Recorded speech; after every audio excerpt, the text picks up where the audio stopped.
Uchaguzi umefika basi kumchagua rais, iende mbali mikosi ili tuongozwe na sisi. Naomba sitokee gas na yeyote asidisi, ili mambo yawe pasi maendeleo kwa kasi. Kiongozi mbaya hatutaki na kwenye kiti hafiti, kwa wenzake anachuki na hapendi project. Kwa nchi yake msaliti mafanikio hareti, kumpata kwa manati ana hata mikakati. Nchi zingine hakosi ila yake ni mkosi, kwenye bata humkosi na anapenda ubosi. Ila sichochee uasi, mambo yaende simusi, na kisha upata uraisi sio alipe visasi. Na sio interest, asipende kupewa tiki, huku hana ability. Mambo vizuri ayaseti, asisahau security. Kwetu yeye ndo trust, inamtegemea community. Sio tusikie tetesi, rais wenu ni mtesi. Kwa viongozi wenzake rais anawapiga vibesi. Kugawa mali ni mwepesi, nchi itapata loss. Amabudu Mungu basi, nchi ibaki kuwa peace.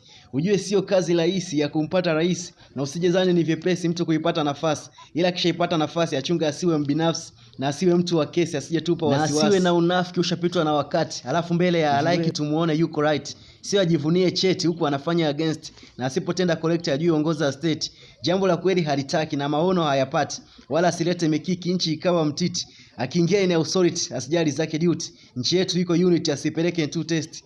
Na ifuate democracy sio atumie force. Shida ikimfesi azikumbuke process. Aache dumbness, rushwa isipate nafasi. Aspende helpless aongoze kwa ufanisi.